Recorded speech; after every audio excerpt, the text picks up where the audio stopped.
R.K. Desai group of colleges एवं school Vapi में रक्तदान शिविर का आयोजन। Vapi R.K. Desai group of colleges एवं स्कूल वापी में दिनांक 3 फरवरी 2026 को एक रक्तदान शिविर का आयोजन किया गया। ये शिविर प्रतिवर्ष की भांति संस्थान के प्रेरणा स्रोत स्वर्गीय श्री रमनलाल कुंवर जी देसाई तथा संस्थान के चेयरमैन श्री मिलन देसाई के जन्मदिवस के उपलक्ष्य में समाज सेवा के उद्देश्य से आयोजित किया गया। रक्तदान से एक नवजीवन और रक्तदान महादान है जैसी विचारधाराओं को साकार करते हुए संस्थान द्वारा विद्यार्थियों एवं समाज में जागरूकता फैलाने का निरंतर प्रयास किया जाता है। इस कार्यक्रम में वापी शहर के प्रमुख समाज सेवक, उद्योगपति एवं विशिष्ट अतिथियों की गरिमामयी उपस्थिति रही।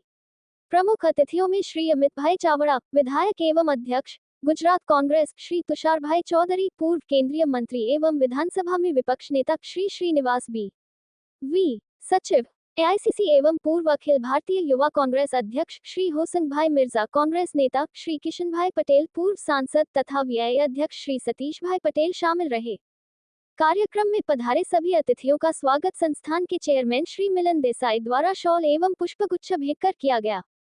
शिविर में कॉलेज के विद्यार्थियों, प्राध्यापकों एवं वापी के नागरिकों ने उत्साहपूर्वक रक्तदान किया।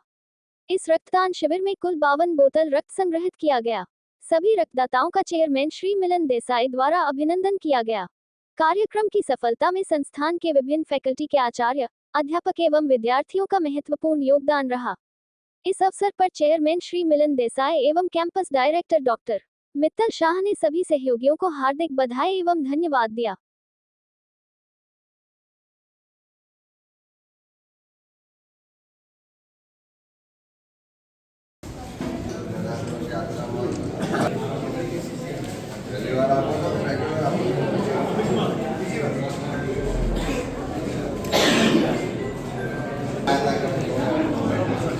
સુપ્રભાત।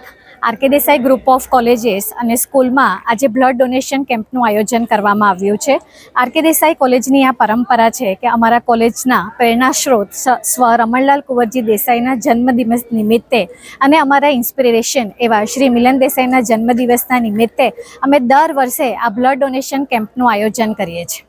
RK Desai group of college ફક્ત વિદ્યાર્થીઓને ડિગ્રી નથી આપતા, પણ એક સારા ઉમદા હેતુથી અને એક સારો માણસ બને અને સમાજ માટેની જે એમની જવાબદારીઓ છે તે નિભાવે એ હેતુથી એક બ્લડ ડોનેશન કેમ્પનું આયોજન કર્યું છે। આ કેમ્પની અંદર દર વર્ષની જેમ આ વર્ષે પણ વિદ્યાર્થીઓ, પેરેન્ટ્સ અને અમારા સ્ટાફ મિત્રો દ્વારા બ્લડ ડોનેટ કરવામાં આવશે। આજનો અમારો ટાર્ગેટ છે કે અમે 100+ બ્લડ ડોનેટ કરીએ।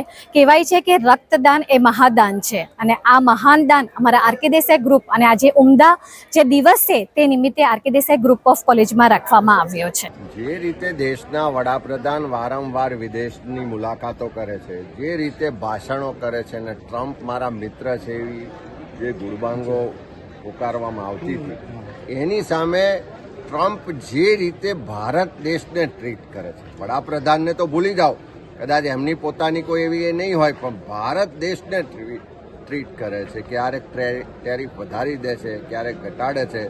પાકિસ્તાન સાથેની સિંદૂરની વાત હોય તો કે મારા કહેવાથી યુદ્ધ વિરામ થયો, મારા કહેવાથી આમ થાય છે, મારા કહેવાથી વડાપ્રધાન કામ કરે છે। હું માનું છું કે આ દેશ માટે ખૂબ ખરાબ મેસેજ જઈ રહ્યો છે દુનિયામાં।